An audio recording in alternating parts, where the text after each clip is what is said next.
We have another smaller PlayStation 5 rumor to delve into, and this has to do with the OS reservation, which is a rather interesting topic to talk about, especially considering all the talk about the SSD. If we get a 1TB SSD, you're not actually going to have a terabyte because some of that space is going to immediately go towards the operating system. However, it looks like it is going to be a little bit more manageable with the PlayStation 5 versus the PlayStation 4. Also, the Crysis Remastered has been announced. Everybody's super excited for that, and Saber Interactive has a big part in working on that, and that's pretty exciting. I'll explain why in just a little bit, but it looks like they'll be working on other major remasters soon. We'll talk about that. And Peaky Blinders is getting a video game, and Peaky Blinders Mastermind, if you don't know, Peaky Blinders is a pretty notable Netflix series, and now it'll be making the transition into the video game realm. Alright, first up, rumor, PlayStation 5 OS footprint is smaller than PS4. According to industry tipster Tittix, the PS5 OS reservation is actually less than what the PS4 required, which is obviously good news considering the console's SSD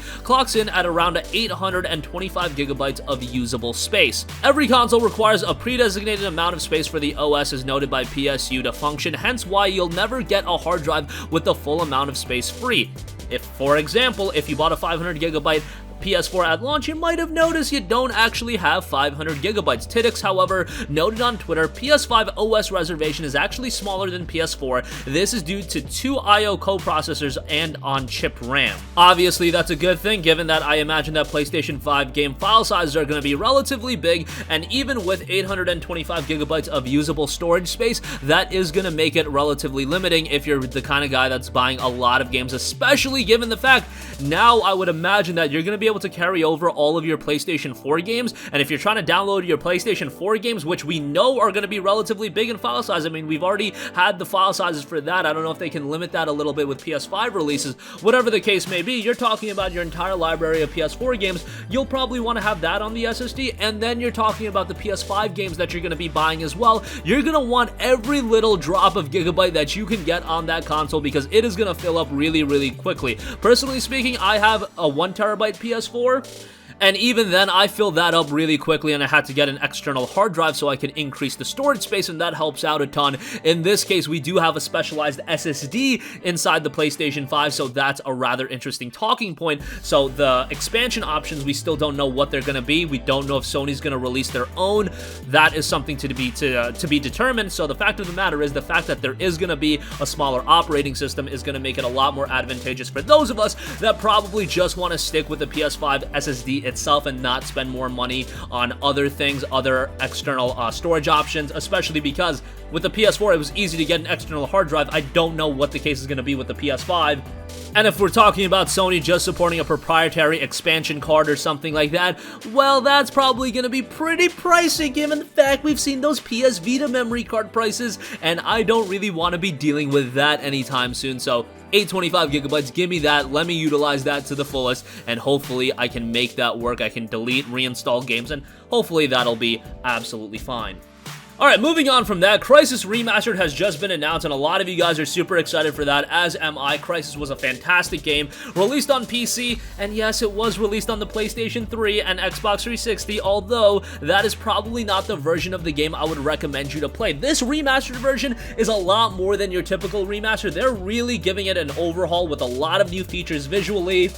But the main imperative is going to be that it's going to run well. Well, I would imagine that it will be, because who's helping out with the Crysis Remaster PC port, or I should say the console port? That is Saber Interactive, and if you don't know, Saber Interactive are the magicians that managed to get The Witcher 3 running on the Nintendo Switch. Look, when I heard that get announced, I was like, how is that even freaking possible? Yes, there was a visual drop-off, but there is a significant hardware drop-off from the PS4 and Xbox 360, the base models of those, to the Nintendo Switch, and they still managed to get Witcher 3 running on the Nintendo Switch pretty decently. I'm not going to say it's the smoothest Witcher 3 experience or it's the best Witcher 3 experience, but it's definitely serviceable. And the ability to play The Witcher 3 on the go is pretty ridiculous. You get all the DLC on the card. They did a great job with that. But following many months of hints and leaks, Crytek finally announced Crysis Remastered last week, but could the game just be the beginning of a larger project? Crysis Remastered is being co-developed by the port masters at Saber Interactive, and the studio's new chief creative officer, Tim Willits, recently dropped some intriguing Crysis-related tweets. Willits has since deleted the tweets, but of course, the internet never forgets whenever those tweets happen. Willits tweeted, "I always loved Crysis games, and it's exciting to work with Crytek to bring these games to new audiences."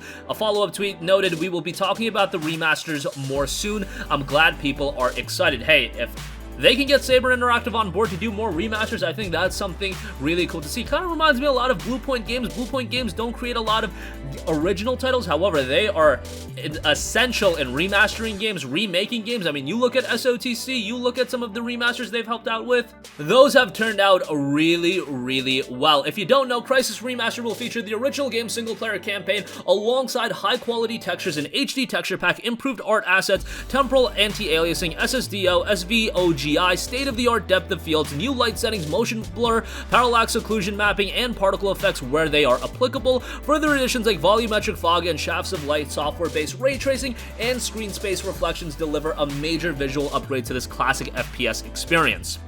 Again, Crysis Remastered will be coming to PC, Xbox One, PS4, and Nintendo Switch. Maybe ideally I would have liked the game to come out on the PS5 because I still kind of have this hunch that the game is going to see some limitations on the PS4. I don't know if it's going to be 60 frames per second. I find it hard to believe that it is, but on the PlayStation 5 they could definitely make it 60 FPS. Hell, they maybe even could make it 4K, and I think that would be tremendous. I do personally think another Crysis game is, however, in development, that being like a Crysis 4, and I would imagine that that would be for next generation platforms and PC, so maybe they're of the mindset, hey, we want as many people to play Crysis as possible, so let's put this one on current-gen platforms where everybody has at least one of them. Everybody at least has a PS4, X1, Switch, or PC, and then yes, Crysis 4 is going to be a game that's going to break technical boundaries. We can't put that on the PS4 or X1. Let's put that on the PS5, Xbox Scarlet X, and PC. I could definitely see the thought process behind that, because with Remastered, yes, it's going to be a great game in its own right, given that we know Crysis 1 was pretty good, but it's also an opportunity to refamiliarize gamers with Crysis. I mean, Crysis came out when? Back in 2007, so it's been a very, very long time, and giving consumers the opportunity to visit Crysis again, remind them that it was a great first-person shooter, I think that's going to be very advantageous for the future of the franchise if you do ultimately want to put out something like a Crysis 4, which I do think is in development. It was even noted that Crytek does have job listings up for a brand new AAA game, and it makes sense that that would be a new Crysis title, but we'll see how that shakes out. Also very interesting that it's not just Crytek working on it, putting all their manpower on that. They're also getting help from Saber Interactive, which makes you think that they have a significant amount of people working on something different entirely. Alright, lastly, Peaky Blinders has been one of the best received Netflix series, and now it's coming out with a video game, and Peaky Blinders Mastermind announced for PS4, Xbox One, Nintendo Switch, and PC. Publisher Curve Digital and developer FutureLab have announced a Peaky Blinders Mastermind, a puzzle adventure game based on the multi-award-winning TV show. It'll be launching on PlayStation 4, Xbox One, Switch, and PC via Steam this summer. The game notes Mastermind is a puzzle adventure game based on the multi-award-winning BBC and Netflix TV show Welcome to Birmingham during the aftermath of the Great War, set right before the events of Season 1. Peaky Blinders Mastermind lets you join in the Shelby family's criminal gang, follow the rise of Tommy as he successfully uncovers a sinister plot to put the family out of business, proving himself worthy of being the mastermind of the Peaky Blinders. Mastermind refers to Tommy's ability to plan complex scenarios in his head. As the player, you get to exercise the power by taking control of key members of the Shelby family, including Tommy, Arthur, Polly, and more. Become the mastermind as you freely reset and rewind each character's path in order to tune all of their actions for perfect coordination. Achieve the highest mission rating by strategically utilizing characters in stealth to solve increasingly complex puzzles with optimum timing. It's true to the TV show. You get to witness the rise of Tommy, become the mastermind, manipulate time, and it features a variety of stealth and strategy where each mission is increasingly complex puzzle to be solved undetected and on time. Choose the right characters and abilities to coordinate and execute the optimum plan. IGN had the announcement trailer, so you can give that a look as well, and again, the game will be dropping this summer. And that's going to conclude this video. Again, as far as the OS goes on the PlayStation 5, it does look it'll be a little bit of a less of an undertaking for the PS5 SSD, and we'll have more space to work with. Crysis Remastered might just be the beginning for Saber Interactive. The Crysis Remastered comes out this summer, but it does look like Saber is working on some other games as well. And speaking of this summer, Peaky Blinders Mastermind is also scheduled for a release this summer. That's going to conclude this video. Sound off with all of your thoughts in the comment section down below. Thank you for watching, and goodbye. Hey guys, we hope you enjoyed the video, and if you did, make sure to hit the subscribe button, and if you're already subscribed, do us a favor and hit the bell icon. This way you'll be notified whenever we post a new video. That's the best way to keep up with all of our uploads, and we usually try to upload 2 videos a day. And with the bell icon hit, you'll be notified whenever we do upload a video. As always, thanks for watching.